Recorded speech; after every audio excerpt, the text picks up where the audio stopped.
DZ was doing. So, where are we going to play? That's the big question. So we'll go through the map veto phase, and we will get to our answer. Is that... Okay, Yeah. Kafe. So it's going to be Kafe. All right, that makes sense. Interesting. Yeah. I'm glad that eUnited, of course, banned Clubhouse against SSG, because you don't want to take them there. We saw... Yeah, it was the first ban right out the gate. Yeah, that's what that would be my first ban, too. Like, we're not going there. I'm sorry, we're just not. But Don't let it Kafe happen. should be interesting here. As I do wonder what the operator bans will be, because we've seen quite a bit of a meta sort of shaping up on Kafe, for example, where Thatcher gets banned a lot. I've noticed across regions, and it seems to be shifting towards a specific style of play, but at the same time, like, none of the regions are being super consistent on it either. I don't know. I think it'll be interesting. I would say that statistically, Kafe is a superior map for eUnited. They've just got a slightly better record there, but there's not much of a record for SSG to speak of. You know, that's no VODs for EU then. Well, I mean, there's going to be VODs, like just a few, but who do you think's going to win? Why don't you just go ahead and tell us? I think maybe that's a little more lopsided than it needs to be, but to be honest, given the track record of both these teams this season, as well as previous things that they've played in outside of Challenger League here, that's probably about accurate. If you're betting on who you think's going to win, that makes sense. They do. I would say that SSG does have like the edge going into this match. eUnited are a team that could potentially upset here, though, so let's not count them out to be sure. If Reed has a good day, they have a chance. That's a really interesting thing, too, because everyone's always talking about, it's Reed being one of the, I think he's proving himself to be one of the talents in North America that's got a lot to see. I think it feels like, it reminds me of when we saw Avian having to play in place of the players that, Slevin and Gomfy, that didn't have their visa sorted out yet. And that was one of the best matches I've ever seen him play in a long time. It's just that pressure, it seems like, of like, I know I'm getting replaced, but I need to make the most of this moment. It seems like, at least, that's what I've seen from Reed, is that he is making the most of this moment. And everyone's like, you know what? Once Alfama comes, if they drop him, he's getting picked up by someone else. Yeah, I don't know. For me, I would imagine it's the opposite of making the most of the moment. I think it's probably something along the lines of there's no pressure, because this isn't like, I'm not here to, it's very true. You're gonna kick me eventually. I'm gone after the right guy gets here, so I may as well just play and enjoy myself. Because that's, I'll be honest, man, every single time I've seen someone do something crazy or above and beyond, it's usually not because of the pressure that's on their shoulders, but rather the lack thereof. So who knows? It could be a whole lot of things. Yeah. Remember way back in, was it season 6, I think, in Sao Paulo? We saw Sisu take the win there. Yeah, that was crazy. Or was it Hens? No, it was Sisu at the time. I think it was Sisu. Yeah, I'm pretty sure.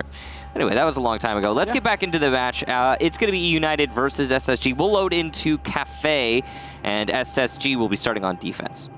Well, this should be very interesting bans. I assume SSG being a little more strategic. You saw, for example, the target Ash ban they made against Nyx.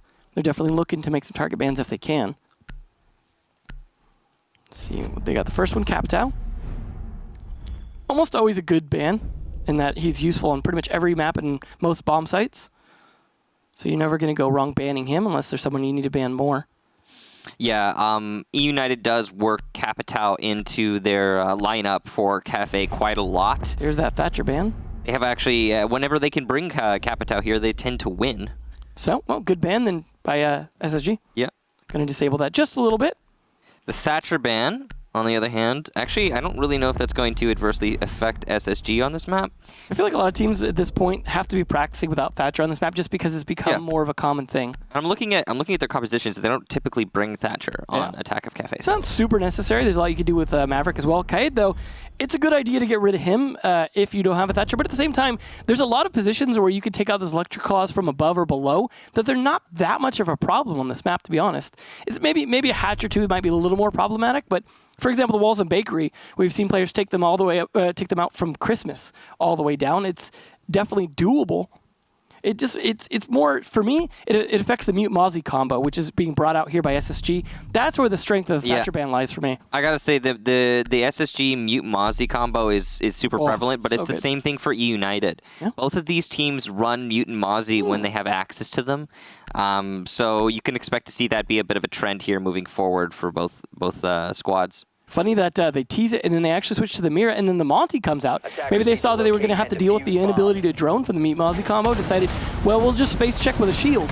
That makes a lot of sense. Yeah, you got to counter it somehow. They also didn't see a Legion in play, so. The Mira is going to be also a very interesting pick here from Bosco. You don't typically see Mira played all that much. Or reading even. She gets fallen. Yeah, she falls out of the. Or she's fallen out of the meta, but she's been out for a long time. Yeah. So she might even be a niche pick nowadays, where teams are bringing her because, hey, and no one's going to be ready for it if I put it here, and it's not going to too adversely affect our actual hold on the site.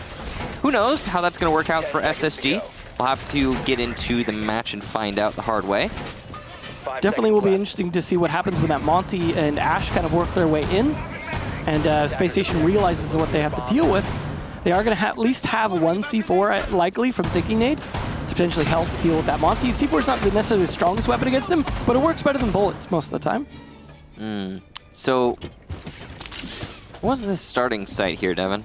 Reading is an interesting choice to start out with here for Mira as well, and a lot of teams tend to pick Bar just because it's so good of a site for defense. So interestingly also, Space Station has a negative record on Reading. They tend to lose here. Yeah. I think maybe they're looking to test out some adjustments they probably made. That's my guess too, based especially this is a Mira pick being brought out here, and the fact that they've decided to commit so fully to the Mira Castle. I mean, there's a lot of interesting layers going on to this strategy for SSG. They're really funneling at this point. They are certainly going for that, and the Miras can seriously add to that funnel if used correctly. One thing that's interesting is you got the LMG there on the IQ for Forrest, and he's using the vertical instead of the angled. Yeah, I mean, that was one of the big things. Now, on the test server, they actually reduced the ADS times back down, or back up in terms of like making them longer. So I wonder if we will, if that change gets implemented, see the LMG fall a little bit more out of fashion, especially without an angle grip. I mean, I really don't know if that one's going to make it to the live build. There's been a lot of people not happy about that one, but I guess we'll just have to wait and see, right? So, eUnited starting to pressure the A-bomb site. They've got control of mining and trains. This is a great position to be in. Bosco using that extended barrel that looks a whole heck of a lot like a suppressor. Playing on his mirror window, trying to hold onto the A-bomb site. A lot of utility left in United's pocket to get this far, though. Yeah, they're going to be able to nade the mirror window. Grixer's nade here is going to be super important, and it will do a lot of damage. Yeti also gets two as he pushes up white stairs, but Bosco will shut him down. So United currently in the lead here in terms of man count, but they've also lost control of upstairs. As you can see, you've got Rampy in a position to flank United when the moment is right. Yeti with the big play there, coming up white stairs, but that really just falls on Space Station's shoulders for not watching their flank. Behind eUnited is Rampy still, and he's going to have to do a lot of work. He will get one down by 90, and from here he can actually deny the cross into dining. But a lot of pressure on his shoulders. Bosco also needs to get some work done here, but he's not in a great position to do so, as he's had to rotate downstairs, losing control of the site. He might be able to see 4 from below, but it doesn't look like he's got one, and he's not in a position to do so, so no. The answer is he cannot see 4 from below. He will get read, though, on white stairs, which is a big kill. This will even things out into a 2-on-2. But with call-out in play, it's going to be really hard for the defenders to get his shield out of the way. Grixer on full HP and in a good position to get at least one of these defenders before he is refragged. He'll hear the call from his Montaigne, peeks the angle, but doesn't see his opponent. He'll see the second one, though, and there you go. 2 for Grixer, and eUnited will get the first round. Very convincingly so. While it did come down to 2v2 in the end, like Yeti's initial 2 kills while they were traded by Bosco, that really opened things up. The fact that they had pretty much pressure on the bomb site, what was that, a good 45 seconds into the round, it seemed? That was very impressive in terms of getting up to that point, especially with the Monty in play. But then, Yeti just kind of coming out of nowhere on them. I want to state this because I think it's important. In recent times, SSG has defended Reading a total of 7 times. It's actually their primary bomb site, and it is the only bomb site that they are negative on for defense. Maybe they should change that up. Yeah, I'm thinking, especially after that last round. It's definitely, it's not necessary. I wouldn't say that SSG is too comfortable on Reading, despite them going to it so consistently. Yeah. But then again, with such a small sample size as what I have here, this is from like 3 games. Yeah. With such a small sample size, it's really hard to say. And I agree with you, what you said earlier at the beginning of the round. I think that that site is definitely one that I think SSG was experimenting with. Well, honestly, they need to prep for Invitational, and that's a good way to do so here as well against a team that I imagine they feel like they can beat. That's a good point, yeah. There is something to be said about actually experimenting with things that you want to use at Invite. But at the same time, I don't know. You're gonna have to. It's gonna have to be a variation. It can't be an exclusive. No. It's like let's see certain components of that how well they work. And they saw definite weaknesses that they can go back and analyze later. Yeah, and for those of you who don't know what I'm talking about, you can't use a full exact set strat in Pro League just, you know, weeks before the Invitational, because then when it comes to the Invitational, everyone's gonna know. Every analyst is out there doing their job hardcore for that event. Exactly. So, wow, that was an early, Ash charge that was used there by eUnited to, I assume, break a castle barricade. Yeah, I would assume so too. There is that, but Bosco took a lot of damage, possibly off of that or a peek. He's going down to flashing. They have Goyo in play as well, something a little bit different from last round, along with the Echo, who, just knowing how things go, either brought a shield or the smoke did, as generally we tend to have a 4 shield strap most of the time when Goyo's in play, especially if there's a smoke and or an Echo to go with it. So hopefully those are all set up, but there is enough utility to be able to take out some of it. However, it's interesting to see the lack of Zofia. We see Zofia mostly a staple for the majority of teams, yet instead they're just bringing the Ash. They will get some utility out of that along with the grenades to be able to clear those shields, but I mean, that doesn't leave you much to be able to do the castle barricades as well, because you potentially, like I said, have 4 shields to deal with. I will say that this site is actually, interestingly, one of the least played for SSG. They typically don't go here, but they've won every time they have of the 2. That small sample size. Yeah, small sample size. Good ADS placement there. Is going to catch one of the nades from Grixer, and eUnited are going to be a little bit worse on the utility there. It's an interesting shield. Yeah, and you can see that it's not a Goyo shield, so we do know they are bringing 4. Yeah, so it's a lot of shield investment there from SSG, and honestly, it might work out pretty well for them. If we're talking about denial and delay, that's really helpful when you've got a Montaigne in play. Yeah, he's got a vault on over that. I mean, it helps when you have a Legion as well to have traps on the other side, so he's got to deal with those after vaulting, but anything you do to slow them down, I mean, this is much better than they did last round. It's kind of like a pseudo Mira window, effectively, with the way that they've opened. Yeah, the way that they've opened that up, and he can do a lot of work from that position, and he's doing that work as he starts to apply pressure to Grixer. Gas canister going onto the stage. There's the second nade, and it's caught as well by the ADS. And no breaches on Yeti. This is huge. eUnited has they have no soft destruction to open up that shield because of the ADS placement from Rampy and Space Station. This was really the time to do the 4 shield strategy. This is working out fantastically because there's 47 seconds left. Yes, Bosco is look how much damage he is doing with those smoke canisters to more than make it up for it. And then Rampy with a kill. Thinking Nade, though, to go down, losing that Goyo, but honestly, he's got his setup gone already.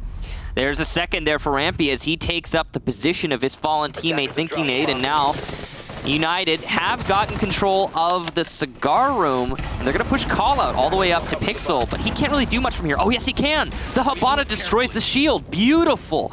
An excellent read there from, Reed. And United will be pushing on to the white hallway. But there's so little time here for eUnited. They really have to pressure themselves. Coming up from white is Forrest. He'll get 1 and not a second. Rampy gets the final kill. SSG lock out the white hallway, and they'll take round number 2. It definitely looked like tricky there in terms of them actually being able to clutch that out there because the Monty is staying alive very well through these rounds. And like you said, the Habana destroying the shield so that Monty could come in that hole made a huge difference because it looked like he was going to be stalled out because it was, as you said, a great Mira-like setup that offered them a lot of possibility because the big threat most of the time for Monty is that white hallway. He gets in there, you see how much damage he can do. Luckily, they had enough flank left and just barely got the shots at the top of the stairs to pull it off because Monty can't watch all the angles. But at the same time, I do think, it's time to bring out a Legion, and that's exactly what they're doing. Thinking Nade now, playing that, because of the consistent Monty play, you need to do something that counters him. The smoke was doing a little bit of that, but instead they're just going to hope the passive traps will do more work because you know what lanes Monty's going to be playing most of the time to actually push you, like the white hallway last time. But they are going to be down to kitchen. They are continuing through, as you like to put it, the cycle of sites. Yeah. Well, it won't be a perfect cycle. Since, unless they decide to go to, or perfect cycle is in winning them. No, it definitely will not. Yeah, we like to call it a perfect cycle or flawless cycle if you take all 3 on defense. If they get kitchen this time and then go back to reading and get it, then they could get that perfect cycle. It could do, yeah. It wouldn't be from their typical start point, but yeah, you can call it that. I mean, 3 in a row is a flawless cycle. It's something we made up anyway, so we call it whatever. Yeah, we can call it whatever we want to call it.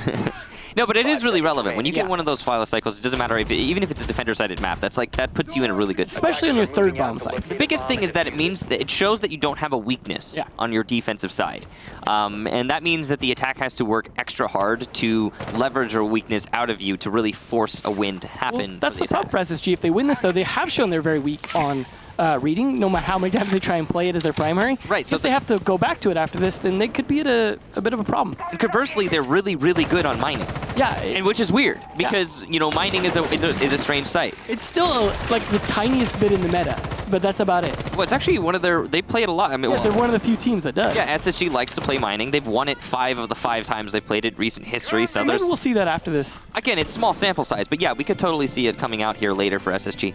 eUnited on a clear of the top floor. Done a pretty good job. It seems like Callout's droning for his teammates just to try and be as efficient as possible. And he's just going to call out that there's nobody droning. All of the puns, by the way, that come for eUnited, totally unintentional. It's just their name. They've got the names. Why did they have to be EU and not pick up an EU team? That's another thing. Whenever we write down eUnited in our notes, we write their name down as EU. I capitalize the U just to make sure I don't make that mistake. Well, from above, Grixer going to be doing a lot of work using his skeleton key. This is typical on a kitchen defense, and the efficiency at which eUnited has cleared out above is magnificent, but that is even better. Canadian with the C4 from below. He will get the buck. That is one of the most crucial kills that will come out in this entire round, and it starts as the initial kill for SSG. Now the thing they have to deal with is the Monty. If they could take those two out, I think this is a very, very doable defense here, because then it becomes difficult to get anything but horizontal pressure. Outside of shooting a few holes in the floor, you're not really going to get a lot, because that gives a lot of positioning power to the players in kitchen to just get in positions where they're not going to be killable from above. They are going to start to open the hatch, so that could be a late round freezer drop if they want to go that route, as we have seen that many times, because there is no smoke in play. Bad timing there from Forrest. He could have actually taken out Bosco as he was peeking into the hallway, but he looked away at the wrong moment. It happens. It happens, but unlucky. Keep in mind, of course, we see all the silhouettes and things that they don't see, so it's easier for us to be a little critical on timing, things like that. They don't even know they're looking at the wrong time. Here's the peek from Forrest. He'll get the lesion, but refrag there from Bosco at the main bar. 2 kills, though, and only 1 answer back from SSG. Bosco trying to do double time as he peeks into the hallway there. And oh no, eUnited have made their way all the way into the site. There's no control here for SSG, and there's going to be a plant from Reed while Callout covers. Bolt's trying to get aggressive here, but he's not going to be able to deny. eUnited has also taken 1 as they plant this. Rampy trying to come in from the hallway.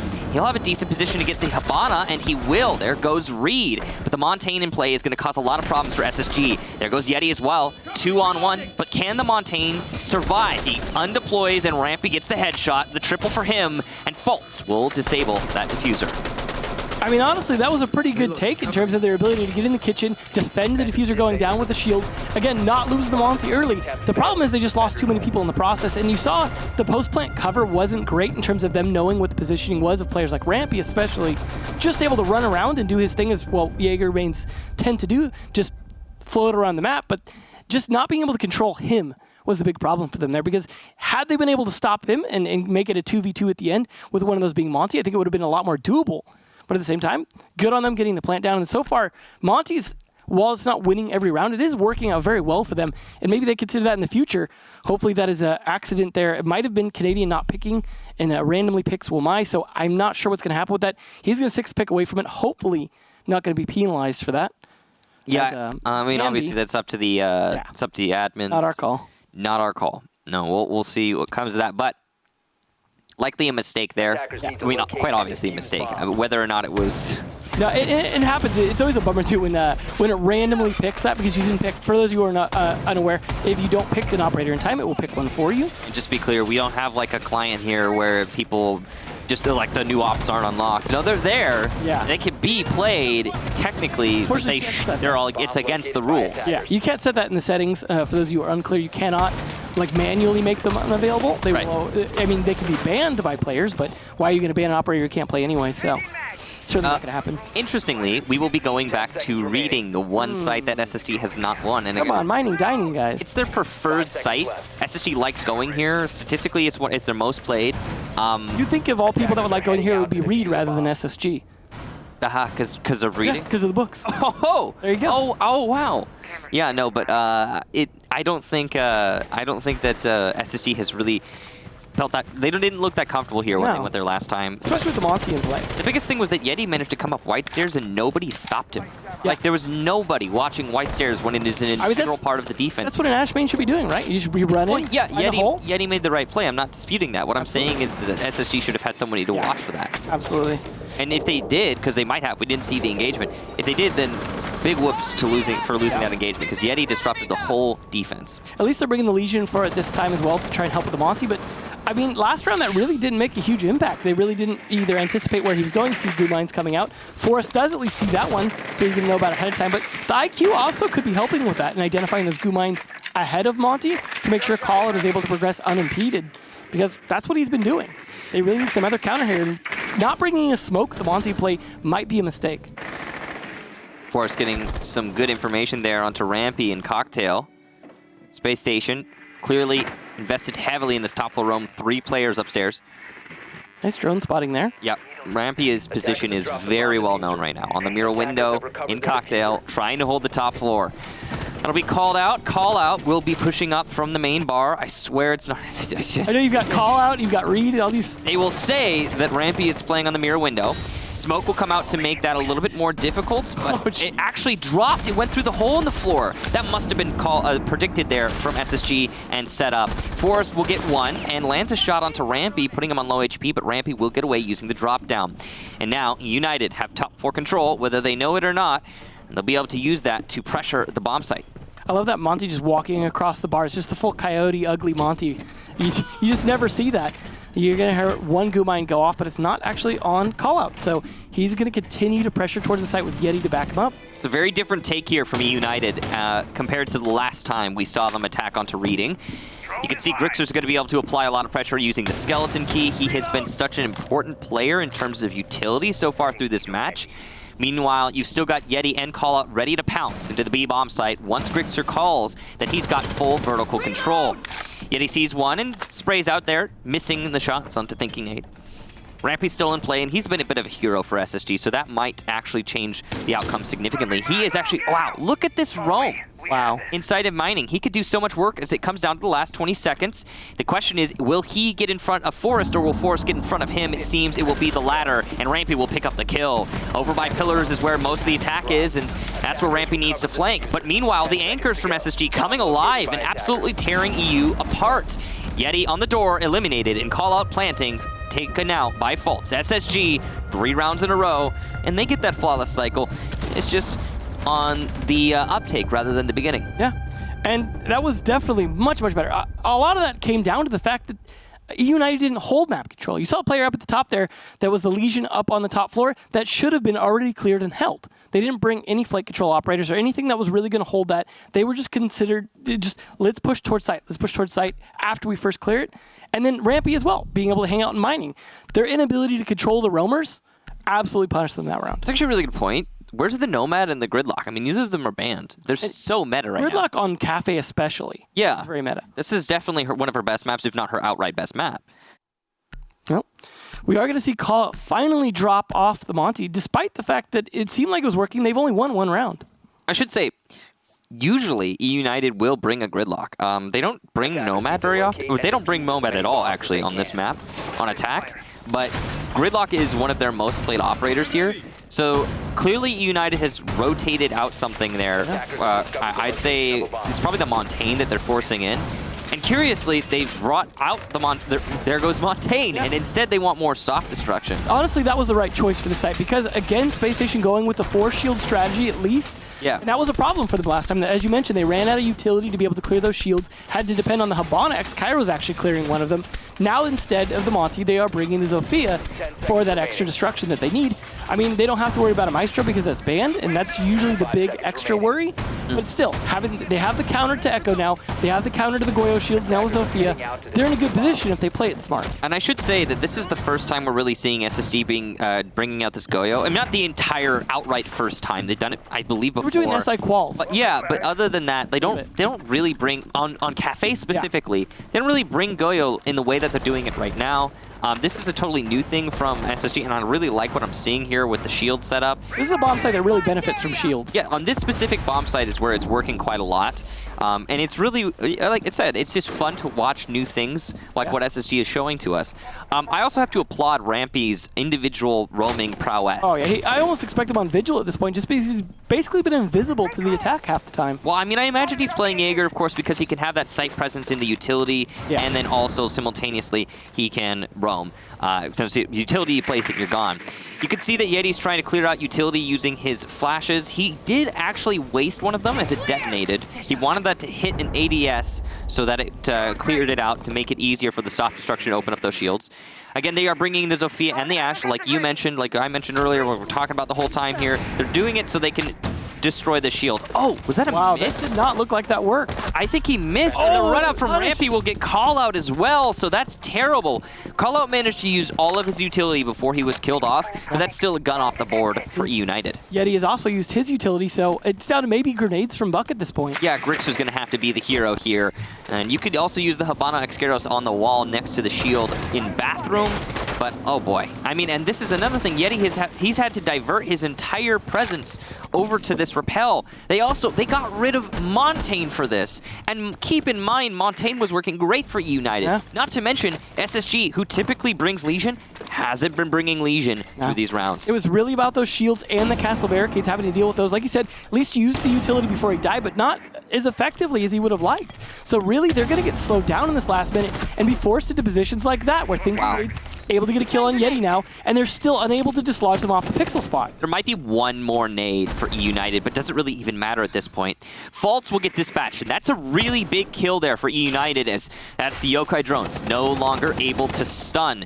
Seems like it's a little bit of a change of focus for United. Instead of Piano, they're trying to attack into the bar. A TK from Forrest. No. Poorly timed, and Forrest will be eliminated right after. Grixer, the last attacker left. He's going to have to make some miracles happen as he pushes up to the white stairs. Rampy will hear the slow trot of the Buck and start addressing the stairs and win the fight as the push comes out. SSG confidently taking 4 rounds in a row, and they are ecstatic about it. You can tell by Rampy's, well, that. Yeah, he's been a big part of that, though. Being the wild card, like I said, their map control being so weak, it's just continued to bite them in the butt. And like I said, they look like they should have won more rounds than they did, but players like Rampy coming out just right at the end is really hurting these takes that they're actually executing decently on, because they're so one-dimensional in terms of their one-track focus with that Monty that they had going towards those. Now, though, we will have the final defensive round, as they will go down to Kitchen. And so far, we have that perfect cycle we were talking about earlier. And then some. And then some, yeah. And possibly 2 more if they could pull this one off. But what I'm not seeing here from eUnited is a lot of coordination on their utility clears. That we saw that last round, just the struggle with that. And then players like Rampy capitalizing on the fact that they're trying to do those safely from outside on repels. So Rampy says, I'll just jump outside then and punish you for trying to safely clear utility. And the failed clear of that shield on the pixel spot over by White, that really hurt them for a long time, leaving in the desperation of them pushing bar and ending up with TKs. You saw him before he even TK'd the Habana. He actually shot him once in the back as well, trying to fire into Freezer. So I really want to stress something here. Recent history, eUnited has looked infinitely better, just so much better on attack than on defense. Well, that does not bode well for them starting next round. On Kafe. Yeah. Just like about a 20% advantage, 20% better on attack of Kafe, which is interesting because most teams tend to struggle on attack of Kafe. But eUnited, they, in recent history, have been doing pretty well there over the last 4 matches they played here. So, I don't know. They're going to have to really wake up on their defensive side. They should have brought a tackle. They've still got a decent win rate on defense, you know, like an 80% win rate. Yeah. It's not like eUnited doesn't like this map. Nice. That's a really good start there. That's the Mozzie down, too. Yeah. Finally, the first time he's being played, it dies immediately. Well, I imagine his pest's probably already up, but we know how good Canadian is with C4, so killing him before he can use that, very effective. Although there's still likely to be 2 C4s left if Bosco and Thinking Nate are both bringing those. United have made it into the building, so they're off of the... Step 1? Yeah, step number 1 accomplished. I mean, that's actually kind of difficult sometimes. It really can be. Yeah, on Kafe, it can be really difficult. You have to do a lot of repelling. SSG got a little overconfident. And it would have been more difficult had Canadian not tried to. I think he was trying to C4 top red or something. You know, he did very well in this defense last time, getting that C4 kill on the Buck. Just couldn't pull it off this round. But yet he's already taken a lot of damage, and there are goo mines and things like that to be able to slow him down here. So it's not the worst position here, but they need to make sure that they slow him down even further with those pests and mute jammers. Oh, there goes Rampy and Thinking Nade all in one here. Grixer making up for dying the last time on this attack. This looks like we're going to have a successful attack for eUnited, so they're not letting this half slip away completely, at least. But it's not done yet, as it is a kitchen defense. There's been a very extended roam from SSG. Bosco and Foltz could clutch up. It's just not very likely, not in a 5 versus 2, especially when you've got Buck opening up above on the site. C4 will miss this time. That is big. Grixer almost stepped into that, but he stopped at the last second. Absolutely massive there from Grixer, and a good read. He knew he got C4 to that exact same spot last time, and he was like, not this time. Not going to go there. Absolutely. The fact that they were able to get a lot of C4 players off the board as well, it's definitely boding well for Grixer, who's yet to be touched, because that downward pressure matters a lot. He's still got 2 grenades as well, if they're able to clear those out. Well, I was going to say ADS, but there's no Jaeger. Doesn't matter. Foltz, the next to fall. Bosco left alive against 5. Yet he may be at half health, but with an Ashe player, it doesn't matter. He's going to go for an engagement here on the stairs. Fights 1, fights 2. Bosco's got Diffuser. If anyone's going to do it, it's going to be Bosco. And his Rampy gets the Lesion Trap kill there on the drop. That's really interesting. Bosco had downed that player, though. 25 seconds left, and Bosco will rush out of the freezer, giving away his life to Forrest, who had just positioned himself on the doorway. You got to appreciate Forrest's patience here. Yeah. A lot of players, not Forrest, would have just rushed into freezer there to try and get the refrag. And then another 1v1 for Bosco. Bosco wins that. Then it's a 1v2. Suddenly, it's very winnable. And you know how clutch Bosco could be, too. Exactly. You don't want to mess with him. And Forrest has actually been having a decent game so far. Yeah, I know. Forrest has been having a pretty good game. But as I was saying, it's like Diffuser down there. That was winnable. Yeah. Bosco had to rush out, though. Maybe obviously in hindsight it was the wrong decision, but he thought he must have in that situation for some reason, so he made the play. Yeah, you got to make the calls when you're in those clutch spots. You can't second guess yourself. I'm guessing he probably thought it was another player in Whitehall or White Stairs or on the drop down, and didn't want to get pressured from there. And he figured, hey, if I can regain position in the bomb site, then it's hard for me to lose. You don't want to this. be boxed in. Right, exactly.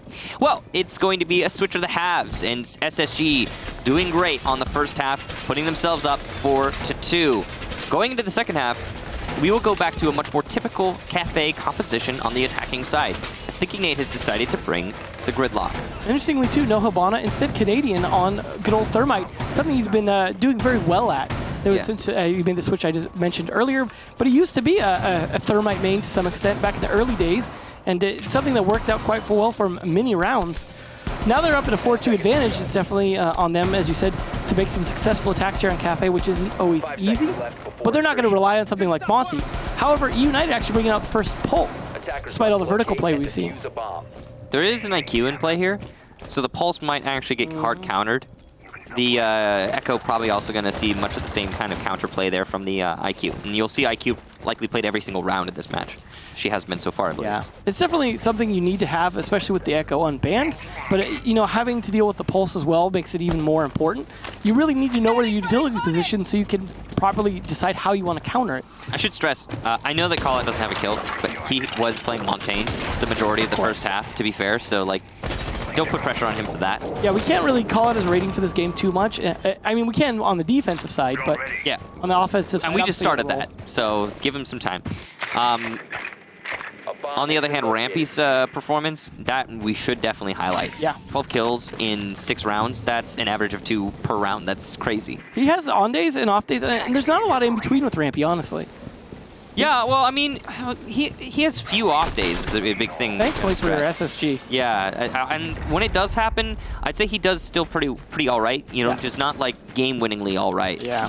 Whereas right now, Rampy is having one of those absolute outright, just he is game-winning performance. Well, right we'll see if things change. Of course, now that they change sides, they have to play very differently. So they can't play as aggressive, for example, and obviously Rampy can't just be somewhere in the map half the time. He's going to have to play smart. Like we saw Grixer adapting to things over time and staying alive a lot longer after the first few rounds. Rampy's going to have to do the same because, as you highlighted, Buck a very important operator on these attacks here. Not as much on this site, unless you're trying to pressure from below, for example, but he's certainly going to be important to use those grenades properly. C4 could potentially get 2 if they were on the right spot, but yeah, that is of might course be out. Can't be C4 there yet. Yep. Gotta wait. He's got to be a little patient for those players to move from the top of red. Bosco goes in to stage and piano. Forrest trying to challenge long angles, but it's really difficult when you've got a Zofia lifeline stun going on. C4 from below, still a possibility for Grixer, but he's being patient. There's still plenty of time here for the attack, and Grixer knows that he can do more with his C4 the longer he waits. The more patient he is, more likely he's going to get a crucial kill that will change the outcome of the round. Yeti will get 1 on the run out, but he dies to the Claymore. So SSG predicted that run out from Yeti. That was Rampy, though, that went down. That's an important kill. Yeah, Rampy gone. That is going to definitely change the outcome of this round, regardless of what it turns out to be. Rampy's one of those players that tends to influence it outright. Reed will get 1, Forrest another. eUnited starting to rack up these kills on the long angles. They've opened up. Forrest gets his second, and it's all on Fultz, who will get his own second onto Reed. Forrest is on low HP, but he has a dock. He might be able to heal. There's still C4 from below. A player playing aggressively by the bathroom there. Oh, that's false with a triple kill, but he won't get a 4th as he doesn't stay ADS as Forrest peeks him. eUnited win their first defensive round. I gotta say, you don't necessarily get to see the huge impact of it a lot of times, but I think the pulse play down below was really enabling a lot of the players to make peaks with actual useful information and winning a lot of those long angle fights with players like Doc. I mean, it's not everything, but it's certainly an extra bit of help when you're trying to fight attackers. You know relatively where they're positioned, but having a more accurate call out or some extra bit of information to know when to peek, especially at those long angles where you have a lot fewer ACOG players than they do on attack, definitely helps. But it was the initial kill on Rampy, despite being traded, that I think started to swing things, and then just time pressure eventually started to force them forward, just into too many long angles. They weren't able to fight as well. They did have the gridlock, which was doing a good job controlling players, so you didn't have players like Pulse trying to rotate upstairs, but he really didn't need to. He played his role downstairs very effectively, and like you highlighted, the patience in that round was definitely the way it paid off. We'll see if they can deny with this Mozzie Mute combo, though, on Kitchen, because there are some good choke points. You can't really get into Kitchen with drones all that easily if those are choked off. However, that being said, if they open up the ceiling, they can start to get a bit more visibility in. So we'll see if Space Station is able to kind of figure out how to get things open, because, again, with the Thatcher banned, they have to deal with, we have trouble now clearing out those Mute and Mozzies, just because they're going to be around corners, they're going to be in positions we cannot necessarily shoot as easily.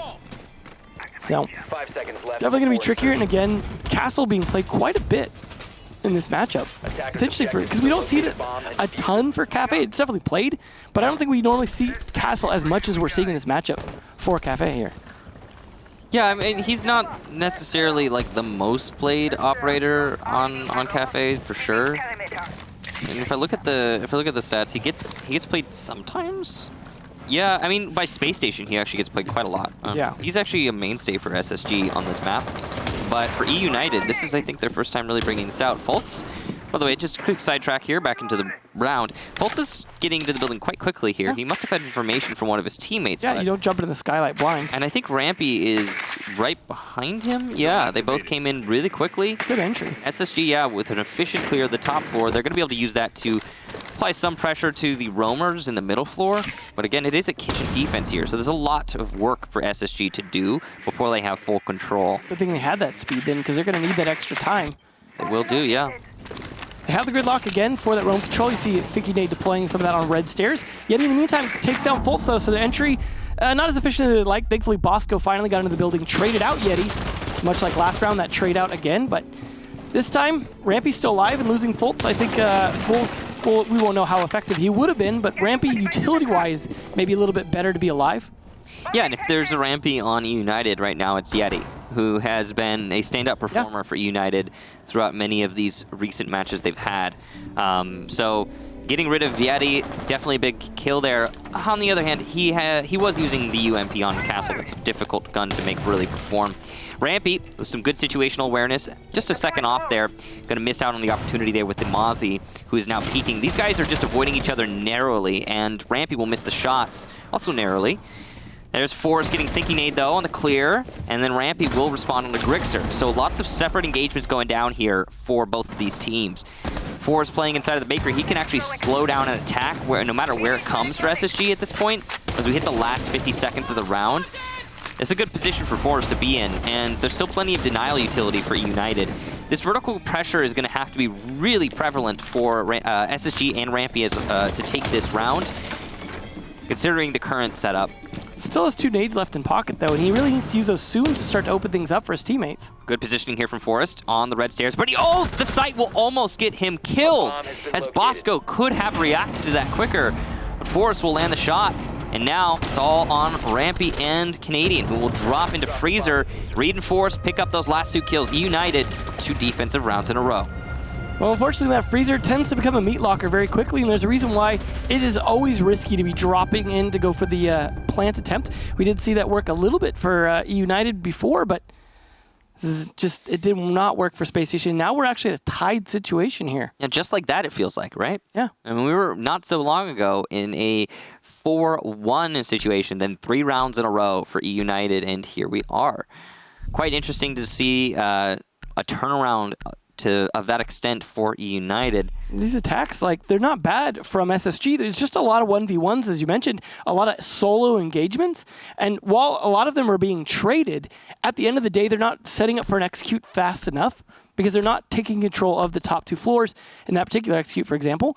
They are smartly going to bring a Jackal, though, something that I think eUnited could have benefited from on Rampy, for example, earlier, just to pressure him into positions where, you know, the ping doesn't work against him. Now they're going to try that. Bosco has played a lot of good play from Jackal in the past, and now they're actually going to have 2 sets of smokes. I should note that we did just see, I think, pretty much the worst bomb site for eUnited played, which was Kitchen. Like, United's not great at Kitchen. They've got about a 50% win rate there. Or no, it's greater than that. Sorry, they've won it 6 of the 9 times. So that's pretty good. That's 2/3. Yeah, that's 2/3. So it's a lot better than I thought I would upon first reading this. But yeah, it's pretty okay for eUnited, but it's also their worst. It's their worst site. Well, now it's 7 out of 9. Now they get to go to reading, which is somewhere they're pretty comfortable. Yeah. So will they get the full cycle? I mean, it's certainly looking like it, and it's also looking like that eUnited is going to be able to put up a pretty good comeback here on the second half. This defense is looking solid for them.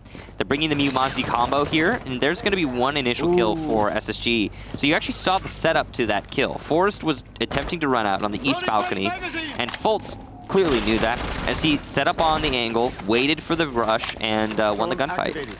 That's exactly what they needed to start things out here, because the Jaegers have been kind of running around wherever they want to in terms of the players. So getting the early kill onto Jaeger is definitely going to help things. There's still going to be some more roamers from eUnited, but getting 1 off the board does mean faster map control, especially when you're combining with the Gridlock and the Jackal. I think in theory, if they can just kind of speed up their droning, they should be able to get enough map control to put pressure on from above. They don't have to take 2 floors the same way that they would for pressure onto Kitchen. So they should have some extra little bit of time, assuming they could take the top floor efficiently as well. And I would assume the Jackal would help with that. They also have smokes to be able to deploy, even if they want to drop Skylight to be able to rush down in. Pest doing some work, though, that Mute Mozzie combo. And I think the Thatcher ban is part of the reason we're seeing this be a little more defender-sided, because the Mute Mozzie is being played. We're seeing a Jackal be a direct response here to the roaming presence that eUnited is putting out.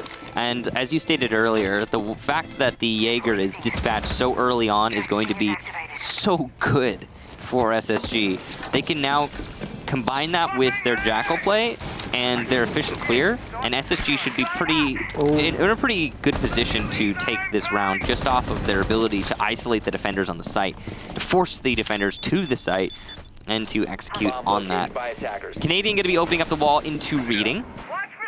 They need to get that kill into the Mozzie as well. He just captured a drone, and if they weren't able to shoot it, now all of a sudden Mozzie has a drone to use against them. I misspoke. It's not reading, dining. Reed himself going to be pushing up towards Pixel Spot. He's got to deal with those track stingers, though, and he's not going to be able to push too much further. This is a double clear from eUnited back upstairs. They have tried to retake the top floor. A lot's going to hinge on who is upstairs for SSG, if anyone. Grixer gets 2 kills, 1 with the C4, and suddenly eUnited in a strong lead here. The push into the site comes out, Bosco trying to plant, but he's solo. There's no one to support, yet he will deny the plant through the smoke because there's no coverage from SSG. A curious decision there from Bosco is punished, thinking Nade will drop into pillars and die. Fultz now the last attacker, pistol out out of ammunition in his primary. This is dangerous for Fultz, especially in a 1 versus 4, and he's eliminated by Grixer, who gets his 3rd kill. eUnited looking pretty solid on defense. Absolutely, and again, I think it's somewhat down to that Thatcher ban in the sense of this Meat Mozzie working out. You saw one drone get captured, and endless drones, I imagine, denied their ability to enter a lot of the rooms. And because of that, you saw how much they were lacking on intel. A lot of positioning mistakes, them not really knowing exactly where attacks were going to come from, like the Bosco's plant without the coverage. It was, they had the smokes, the extra smokes, because they were playing both Jackal and Gridlock, but he was planting by himself. They just were too busy trying to box out other defenders to really cover for him. And then you saw as well, just dropping down into pillars without any knowledge of where the players were. I imagine they lost a lot of drones or couldn't get a lot of drones into positions to really be able to play off that intel. And I'm honestly surprised to see eUnited in the lead right now.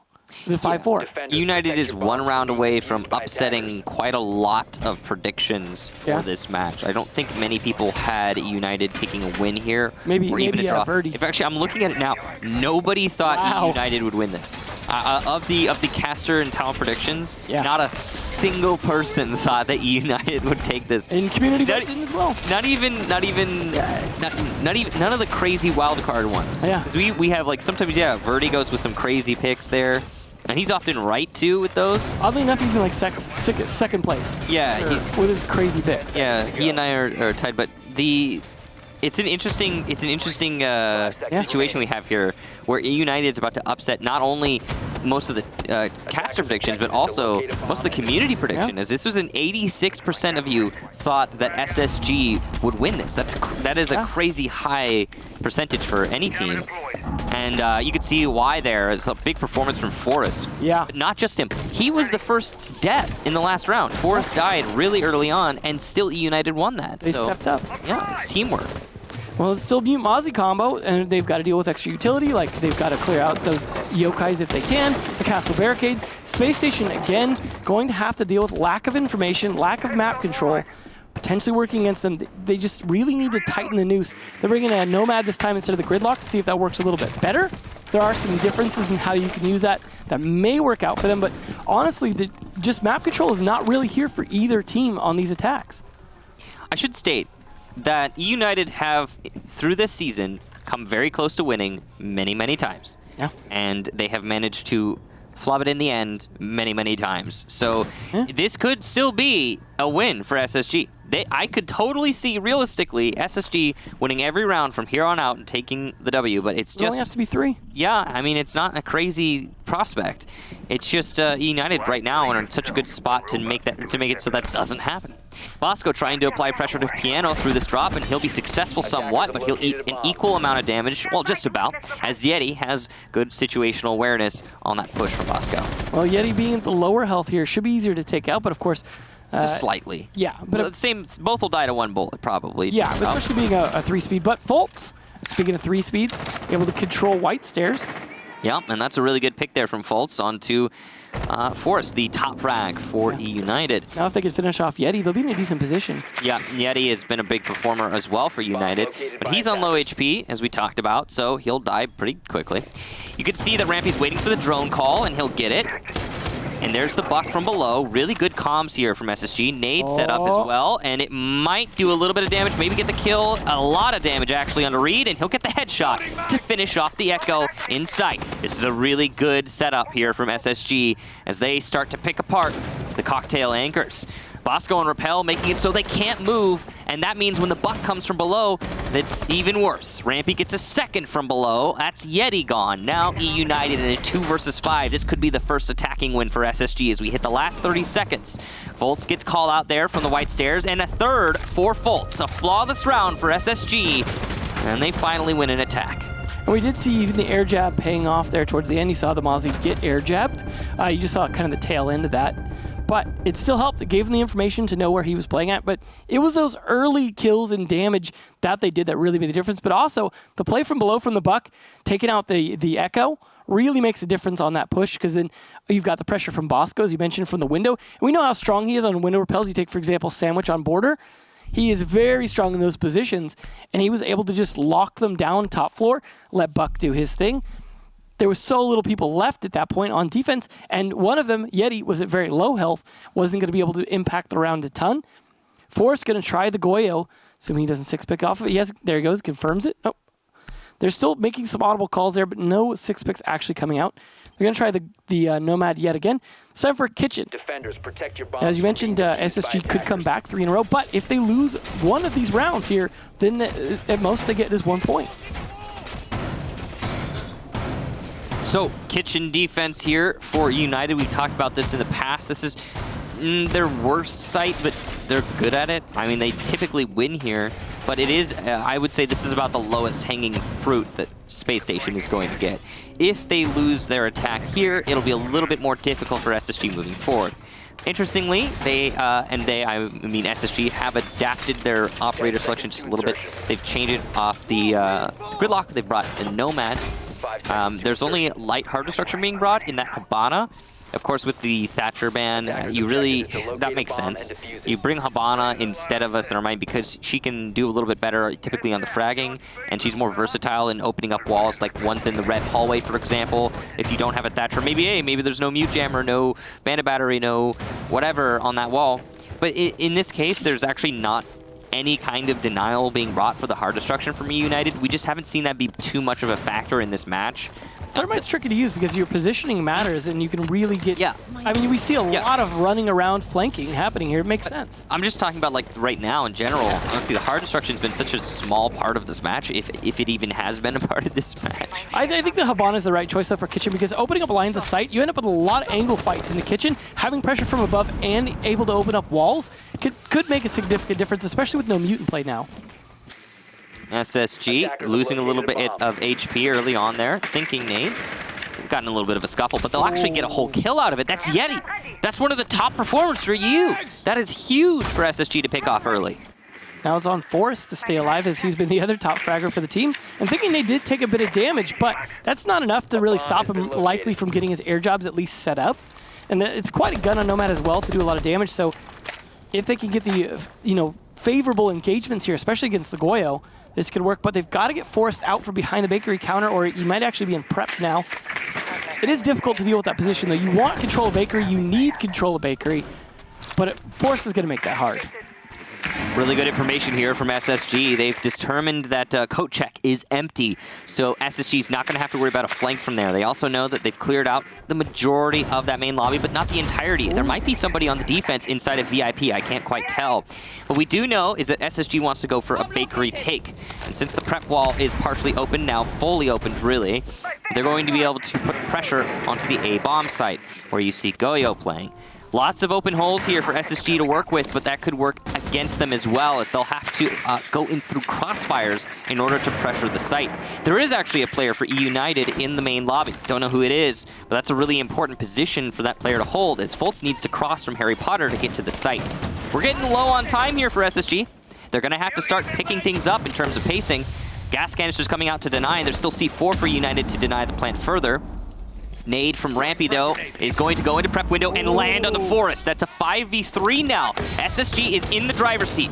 That's safe to say. Gas canisters are going to be crucial here from callout. So is Reed on his Yokai drones far in the main lobby.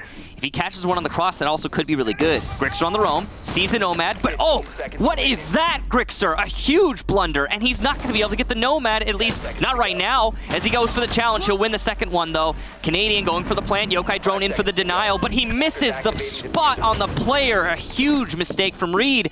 Grixer from above trying to get some of the attackers in the site, but he can only do so much with that shotgun secondary. The push in the hallway is read by Fultz, and he'll eliminate Reed, leaving just Grixer to avoid match point for eUnited. In a post-plant 1v4, it doesn't seem likely. And it seems further that Grixer is just going to wait this out. We'll have to just give his team a little bit of a timeout here. SSG will put themselves on match point 6-5. A nice attack there, and well, I'd say really well paced from SSG. Definitely. They did a great job of boxing a lot of the players in. As you said, a lot of crossfires to worry about, but also a lot of the exits were covered by SSG to make sure that players could not get out. It was mostly the roamers who were left outside of the site, still able to run around, that they weren't able to control as well. I mean, Grixer didn't die, but he was left alive to kind of run around. It was just they lost so few people on the attack and getting the execute down. And again, the mishap from Reed not getting that yokai off in time, that was really a difference maker right there. Had he been able to get that off in time and bought himself time to rotate around, might have made a difference. But this nade was also pretty crucial. Oh, that really helped because. Did you notice that? By the way, the nade hit the windowsill, the rim of the window. Like bounced off of it slightly? Yeah, it hit the window and then bounced off like directly into the center of the window. And then like detonated just above his head. Yeah. Like an airburst. Yeah, kind of. It worked. That was enough damage from that range to be able to finish him off. And I mean, it's definitely in trouble because that TCSG is a beast. Had he been able to stay alive, that was Forrest there who's been fragging out. And on that, yes, he had the silencer, but that still does so much damage. It doesn't matter. And so that was a really, as you said, important kill. Now Space Station will only guarantee themselves 1 point. And so far, attack has not been great. They are going to change up one more thing. Bosco, again, switching to another smoke-carrying operator, Dokkaebi. He's been doing this a lot throughout the play we've seen through the season, through USN as well, switching between smoke-carrying operators to support usually Canadians' plants. In this case, Dokkaebi and Jackal were ones he's played a lot and very well. So I expect this Dokkaebi to potentially be useful.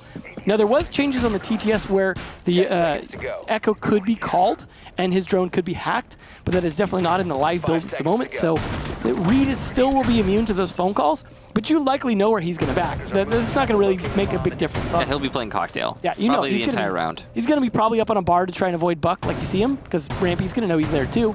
But we saw Rampy successful in getting that kill last time as well. Yeah, Rampy did a great job of picking apart the cocktail hold from eUnited the last time that eUnited went to this site. We'll see if we can do it again. It's a different bar he's on top of this time, if that matters. I mean, you could always rotate around too. He's not. Reed doesn't have to stay in any one particular position. Nope. He just needs to make sure to be on the yokai at the right time this round. Rampy is just going above and beyond for his team in this match, by the way. Especially, he needs to this round because then they're done. Yeah. That last mile. SSG trying to avoid their record for the last season where they had so many draws. Yeah. Did you see Fultz as well, up to 11 kills? We haven't been highlighting him maybe as much as he deserves, but he's been doing a great job on those Ash kills early on and things like that. We also saw him get some good kills on defense. So, yeah, Fultz I say that, bullet through his head. Good night, Fultz. He's been crucial to the outcome of a lot of these attack rounds for SSG. Yeah. I think Fultz has really come alive, especially on the second half. So the fact that he's gone early on, I mean, we're definitely looking at a draw right now. Well, not definitely. It's heading that direction. It's heading that direction. It's starting to drift that way. So SSG's going to have to do something pretty awesome if they want to avoid it at this point. That initial kill is really... Zofia is strong really too on damning. attacking the bar. And yeah. so losing that is definitely going to hurt things. You're not going to get nearly as much mileage out of the Nomad, I think, as you would say for out of the Zofia for this attack. Well, it's slow going still for SSG. They want to set up for the buck from below on Cocktail, but somebody's got a drone for that is the tricky bit. Yeah, they need the intel now to execute. Yeah, and it doesn't seem like they're getting that intel. It might be that the mute jammers are well positioned to avoid info on Cocktail. We don't know, because obviously we can't see it. Yeah. Mute jammers are also going to make the phone calls really, really difficult. Or well, not difficult, it's just not going to be as effective. Yeah, you see, for example, Grixar playing right next to a mute jammer. He's not going to be called. Rampy is trying to open up from below again. He will open up underneath Force. I thought that nade detonated right under Force, but no damage done. He's up on the bar, I think. No, he's not. He's standing on the floor. All right. So curious there. Rampy is going to see his enemy as the Doc will rotate, but he's not able to get the kill. He'll hit one shot, but Force is just going to keep healing himself back. He'll win a fight. Oh, do a lot of damage at least to Bosco. Goes for the second engagement. Grixer will get Canadian. Definitely looking like a draw as we hit the last 15 seconds here. SSG just have to haphazardly throw their bodies at the bomb site in order to attempt a win. Thinking Nade and Bosco low on HP, but Bosco will win one gunfight at least. C4 still plenty below. Yeti will get Thinking Nade. Here comes the repellent from Rampy. He's got Diffuser. He has to stick it, but he's not even going to try. And eUnited will take the final round. 6-6 here, and it's a draw for the first match. Well, now no one was right, even if they would have said the other team, because, well, no one expected a draw. Honestly, voting for draws isn't fun anyways. But that was... Yeah, it's very boring. You could see Grixer and Forrest doing a lot of work for the teams, but Rampy doing a little bit extra.